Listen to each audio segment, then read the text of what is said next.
So, acute viral hepatitis is a systemic disorder which primarily involves the liver and followed by involvement of the systemic involvement with the systemic features.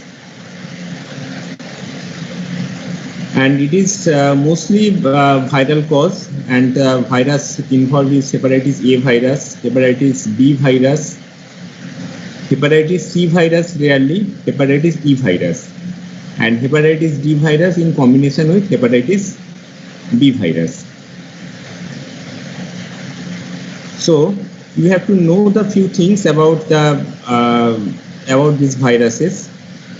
You all know that the route of transmission of acute viral acute viral hepatitis.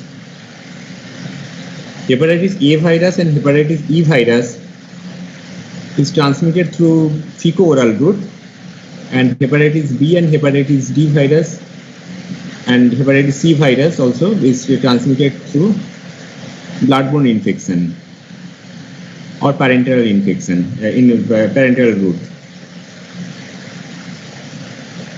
So before starting the actual scenario of the cases, you should know the incubation period of the each viruses.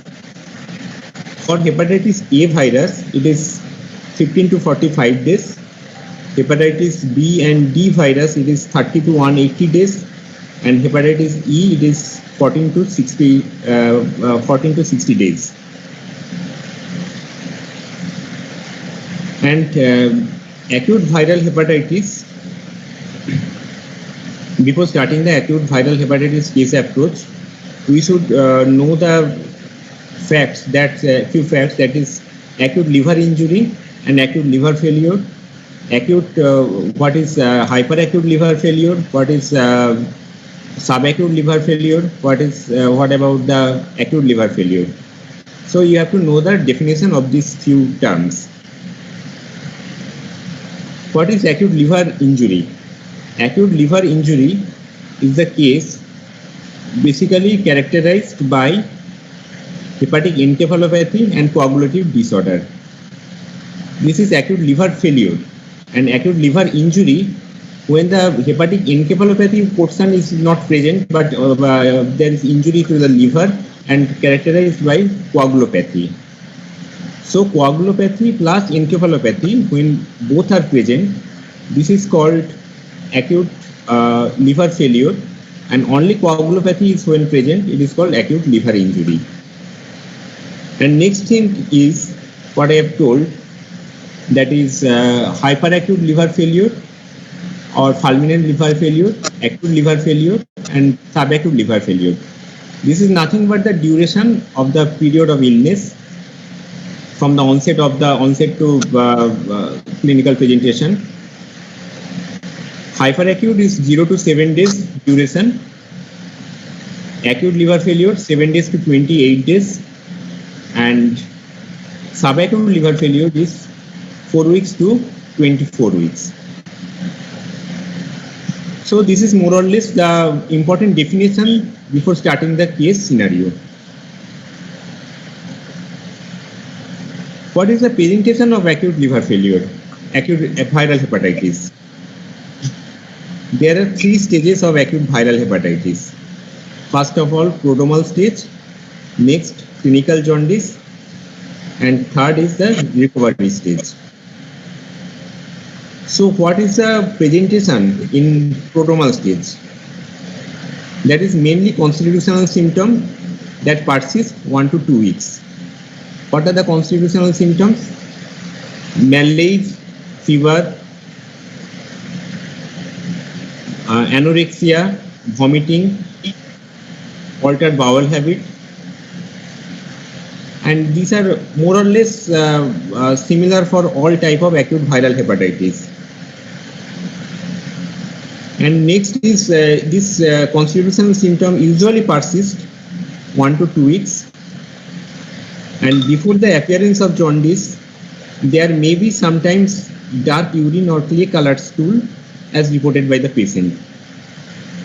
So the prodromal stage is only consist of constitutional symptom, and before jaundice They may present with dark urine or yellowish urine and clay colored stool. Then the stage of clinical jaundice. Clinical jaundice, as you know, icterus is visible over the scleral part of the eye, tongue, and the surface of the palm. And clinical jaundice, you already know what the sites where to see the jaundice or icterus. And you have to know that one thing, that the bilirubin level, if the bilirubin level more than 2.5 milligram per dl, only then the clinical jaundice is visible. Next is, what are the sign symptoms, what are the clinical presentation in case of clinical jaundice? Again, the prodromal symptom, that is constitutional symptom, will persist, and clinically you have got, you may get tender hepatomegaly, splenomegaly, and sometimes cervical lymphadenopathy. Okay, and then the recovery stage. Recovery stage usually develops after 2 to 12 weeks, and complete clinical and biochemical recovery, usually the rule of the acute viral hepatitis except hepatitis C. In hepatitis C, it is the chronic conversion is the rule, but in case of hepatitis A, hepatitis B, and hepatitis E, it is a complete clinical and biochemical recovery is the rule. Now, according to the presentation, prodromal stage, clinical jaundice, and recovery stage, now a patient came to you with symptom of jaundice. You all know what are the prodromal stage, what are the clinical jaundice symptom and recovery stage symptom. According to these points, you take the history, and next you have to know the source of infection. You have to inquire about the source of infection, whether it is waterborne infection, whether it is bloodborne or parenteral infection. You have to know. In case of parenteral infection, you have to inquire about the blood transfusion in the recent past, or blood transfusion in the or earlier period. And in case of waterborne disease, that is hepatitis A and E, you inquire about the water intake, any water intake from the home, or apart from the home or other places, or in case of marketplace, etc. So, according to this scenario, patient may present with, already I have told, that is acute liver failure or acute liver injury. One thing you keep in mind, that both acute liver failure or acute liver injury, the most detrimental factor is the cerebral edema. In case of cerebral edema, if the patient develops cerebral edema in these acute stages, patient may be unconscious. There may be unconscious, there may be altered sensorium. There may be some constitutional symptom. There may be some shock stage. Patient may develop in the shock stage. So, acute liver failure or acute hyperacute liver failure, whatever told the time period, according to them, you can classify the presentation, whether it is hyperacute liver failure or acute liver failure, or it is subacute liver failure. So, now come to the management part. In the management part, you have to first investigate the case. What may be the cause of acute liver failure? What is the clinical parameter of acute liver injury? There is very high level of SDOT and SDPT. High level of SDOT, SDPT may occur in acute viral hepatitis as well as in some cases of drug-induced acute hepatitis, and in some non-hepatic cause such as heart failure, acute heart failure, may sometimes present with high SGOT, SGPT level.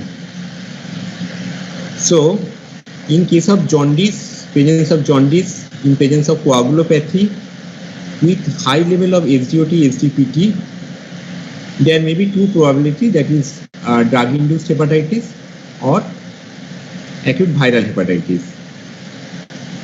So you have to know the etiology of this of the cases. From the history you have taken, you have ruled out there is presence of any drug intake, particularly anti-tubercular drug or oral contraceptive drugs, etc. You have to rule out from the history. If sometimes some Ayurvedic medications with some steroids may develop acute viral hepatitis like picture. So if you do not get the such history of getting drug history, then you have to inquire about the acute viral hepatitis. You have already clinically examined the patient whether there is any heart symptom of heart failure present or not, and you can easily exclude the acute heart failure from the differential diagnosis. The rest is acute viral hepatitis.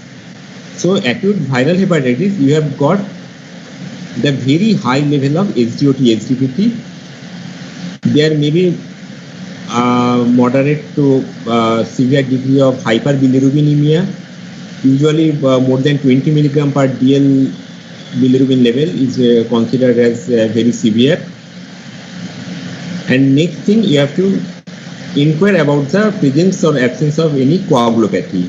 You have to check the P time and INR.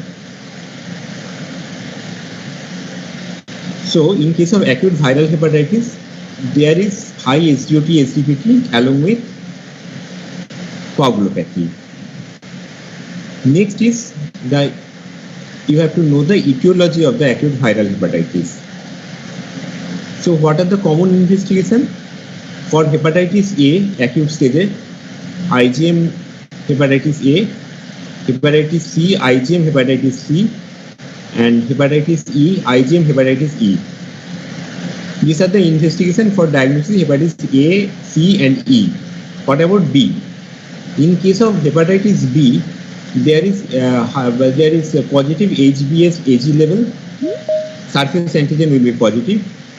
And for acute presentation of acute hepatitis B, there will be positive IgM anti-HbC antibody, right? In case of IgG, the hepatitis B will be the chronic case. So in this way, you can diagnose to a case of viral hepatitis. Now the management or treatment. And treatment is absolutely symptomatic. You have to symptomatic, and you have to maintain hydration, maintain nutrition. You have to maintain the urine, measure the adequate urine output or stool. Just you have to measure you have to check the vital parameter and treat accordingly. For fulminant hepatitis or acute viral acute liver failure, there may be hepatic encephalopathy, there may be brain edema, and in that case sometimes mannitol may help. And mainly you have to keep in mind that complete clinical and biochemical recovery is the rule for all type for hepatitis A, B, and E, and conversion to chronic stage is the rule for hepatitis C. Mostly 95 to 99% cases of acute viral hepatitis resolve continuously, and 15 to 20% cases of acute hepatitis C resolve continuously, and rest, that is 85 to 80 to 85% of acute viral hepatitis goes into the chronic stage. And And acute management of the hepatitis, all this type of hepatitis is purely symptomatic and purely, all I've already told, they maintain the hydration, maintain the nutrition to prevent infection, etc. So that's all about acute viral hepatitis. Next is cirrhosis of liver, which will be presented by Dr. Sumit Banerjee. Hello, sir. Sir, one question. Sir, what is the carrier state? Carrier state. So carrier state and chronic state is same. Carrier state is chronic state and carrier state is not same. For chronic state, both are equivalent to hepatitis B infection. In case of chronic hepatitis B, that is IgG, HBC antibody will be present, and carrier state, there may be HBS antigen will be positive and HBE antigen will be present. Okay, sir.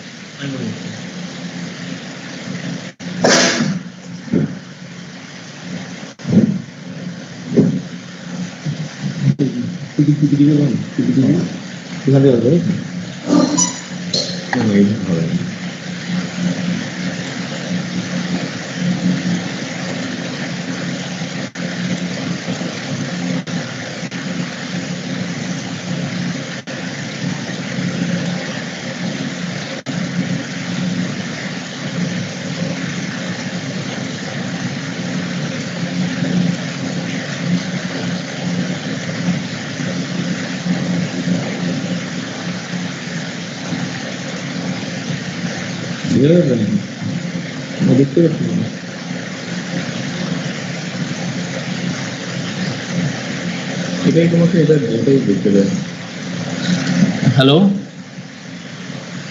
am I audible? Hello. Yes, sir, you're audible and the slide is visible. Okay, thank you. Now I'll be presenting the approach to cirrhosis. Now, what should we know about cirrhosis at MBBS level, or being an internist or being a physician, you should know. So, what is the definition of cirrhosis? Now, definition of cirrhosis means there is it takes into account three things. One is fibrosis, next is regeneration, and nodule formation. So these three things should be present. The diffuse formation of fibrosis along with regeneration in the form of nodule formation. Next, what are the stages of cirrhosis that we should know? Initially, we have fatty liver, then we progress to fibrosis, and ultimately it leads to cirrhosis. So we have compensated cirrhosis and decompensated cirrhosis. So compensated cirrhosis means absence of any clinical events like jaundice or any GI bleed or presence of any ascites or any encephalopathy. If these are present, then we should tell it's a case of decompensated cirrhosis. If these are absent, then we should tell that it's a case of compensated cirrhosis. Now there is a thin margin between fatty liver, fibrosis and compensated cirrhosis. We may miss many patients with compensated cirrhosis just because they present mainly with lethargy, with weakness, non-specific symptoms. Once they develop ascites, then only we can call them as decompensated cirrhosis. Next, coming to etiology. Now, as we know that common etiology in India are alcoholic cirrhosis. Next, we have the viral hepatitis like hepatitis B, which is more common than hepatitis C. And then we have NASH or non-alcoholic steatohepatitis, which is on the rise because India is presently the diabetic capital of the world. So NASH is on the rise in India especially cirrhosis in women. We may commonly encounter NASH cirrhosis. Next, coming to clinical features.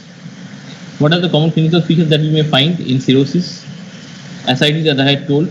Now, how ascites can be elicited? By shifting dullness. And by ultrasound, we may get ascites. Minimal ascites can be detected by ultrasound.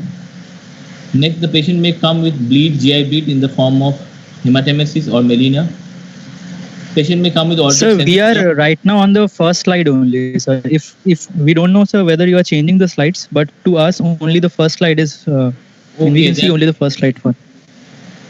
I'm changing the slide, but it's not coming. I don't know why.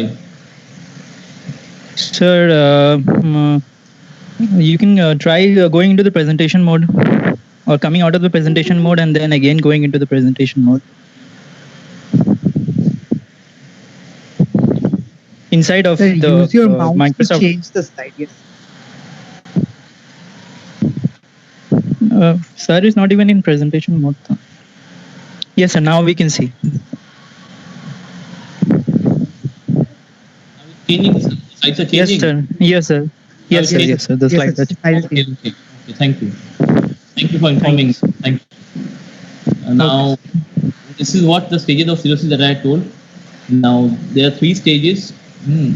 Fatty liver, next fibrosis, then cirrhosis. The common etiology that we may encounter in India that I told, alcohol being more common in men.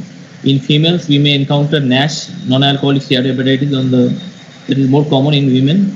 And viral hepatitis is common as such all over the world. Hepatitis B is more common than hepatitis C. Other common causes that we may encounter is autoimmune hepatitis. We may encounter Wilson's disease, but these are less common. Clinical features that I told, ascites, the present patient with abdominal distension, and clinically we may diagnose by shifting dullness, and by ultrasound we can detect minimal ascites. Patient may come with GI bleed in the form of either hematemesis or melena. Patient may come with encephalopathy. When the patient comes with encephalopathy, we have to rule out other causes of encephalopathy, like it may mimic cerebrovascular accident or CVA or any other metabolic encephalopathy. We have to rule out. And jaundice is also a late presentation of cirrhosis. Next, coming to the management, what are the lab parameters that we should find? In complete blood count, we may find that the hemoglobin is low, and there may be thrombocytopenia due to hypersplenism, because there is splenomegaly due to portal hypertension. So the platelets, they get depleted, they get destroyed in the spleen. Next, in LFT, we may find that there may be jaundice, there may be alteration of the albumin-globulin ratio, there may be increased SGOT or SGPT, but in cirrhotic liver, the SGOT, SGPT are not at that level of as in viral hepatitis, because the liver is already fibrosed, the hepatic cells are already fibrosed, so they are not capable of producing any SGPT or SGOT, so they may be just raised, not in the level of viral hepatitis like in thousands or 500 or like that. They will be around 100 to 200. Next, alphos, alkaline phosphatase may be raised. In alcoholics, gamma glutamate transferase will be raised. Next, coming to imaging. In imaging, we have to look for ultrasound. In ultrasound, we may find irregular liver architecture. The liver border is irregular. There may be shrunken liver. And we may find presence of collaterals, which is most important for diagnosing portal hypertension. Presence of collaterals, which we find by Doppler ultrasound. Along with that, splenomegaly, which is classical for portal hypertension, we may find in imaging. Next, coming to endoscopy. Also in imaging, we have to go for CT scan if we suspect hepatocellular carcinoma, which is also a representation of any cirrhosis. Next, coming to endoscopy. Endoscopy is valuable, especially in knowing the status of the variceal status, whether the patient is having small varix or large varix, whether any chance of impending bleed. And if a patient has come with bleed, then we have to go for endoscopy to look for the varices and to do endoscopic variceal ligation. So these are the basic management parameters. Like for diagnosis, we have to go for lab parameters, imaging, and endoscopy. These are the 3 basic pillars of management for diagnostics and prognostication of liver disease.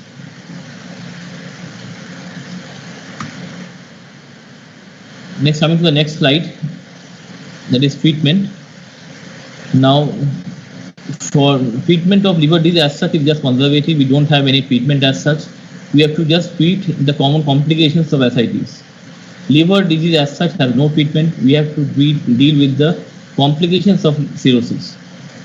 Now, for example, ascites, we have to go for salt-restricted diet, and we have to go for spironolactone as well as furosemide. We may start both together, and furosemide is mainly useful if there is peripheral edema along with ascites. If the patient presents with only ascites, then we may go for only spironolactone. Next, coming to GI bleed. GI bleed may present, the patient may present with GI bleed, and we have to manage GI bleed by giving some vasopressors like terlipressin, octreotide, some somatostatin analogs, and for prophylaxis of GI bleed, that is to relieve the portal hypertension, we have to go for propranolol. Next, coming to encephalopathy. Now, encephalopathy is also a common complication, a late complication of cirrhosis. Encephalopathy is mainly managed by lactulose. The dose of lactulose is 20 ml per hour till patient has diarrhea. And encephalopathy is also prevented by a combination of lactulose and rifaximin. Now, rifaximin is a new drug on the block, and we have to give rifaximin for every patient of encephalopathy. And the most important thing that is neglected in liver patients is nutrition.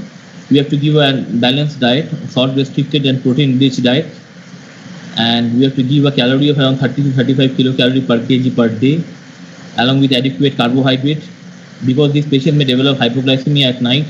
So we have to go for a good evening snacks so that the patient does not develop hypoglycemia. So this is the basic of treatment of cirrhosis. We have to prognosticate the patient and approach appropriately.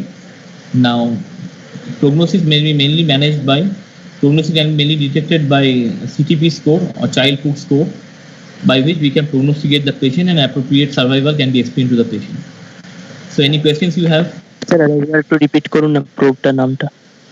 কোনটা? Probe যেটা বললেন ওটা একবার একটু বলুন। Please pardon. Prognostication is mainly done by CTP score, Child-Pugh score. CTP, Child-Pugh score. By CTP score, we can prognosticate the patient whether the patient is lying in A, B, or C. A patient with category A of CTP category A, has a good survival of more than 80%, 5-year survival. In CTP-B, the survival is a bit less, and CTP-C, the survival is almost 1 year to 2 years. So appropriately, we can prognosticate the patient by CTP score. Okay. Any more questions? Hello, am I audible? Yes, sir, you're audible. Any more questions?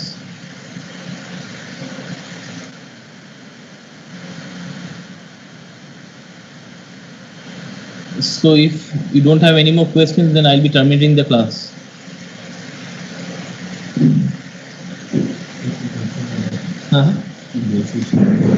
आपको कोई question नहीं है?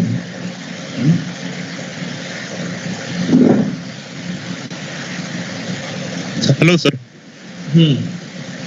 Sir আপনি বললেন কি patient can develop hypoglycaemia at night, sir ওটার জন্য evening স্ন্যাকটা একটা গুড অ্যামাউন্ট দিতে হবে। তো স্যার কেন পেশেন্ট হাইপোগ্লাইসেমিক এট নাইট হতে পারে স্যার? তুমি বলো দেখি, you tell me. Because cirrhotic patients have a poor glycogen reserve, so their response to hypoglycemia is very poor. Because the poor glycogen reserve in their liver, and because neoglucogenesis and all these things they develop in the main role in neoglucogenesis is by liver, and because liver is affected, so the response to hypoglycemia is not adequate in liver patients, so the patient may develop fatal hypoglycemia. That is why there is role of evening snacks. These patients should take a good snack before they go to rest so that they don't develop hypoglycemia at night. ঠিক আছে? Okay. Sir বলছি the permanent treatment is only transplantation. Permanent মানে treatment. 5-year survival. Let me tell you. Permanent treatment is mainly transplant. we should go for transplant in patients with, I haven't told you, MELD score. Okay? Prognostication is by two scoring. One is CTP score, another is MELD score. Model for end-stage liver disease, MELD sodium score. If the MELD sodium is more than 14, then we should go for transplant. ঠিক আছে, মোটামুটি if the patient is having a CTP score of B or C, he should go for transplant. There is not much role of, especially in CTP C, there is not much role of any medication because the patient will be having so much complications, then we should go for transplant in CTP C. ঠিক আছে, next question.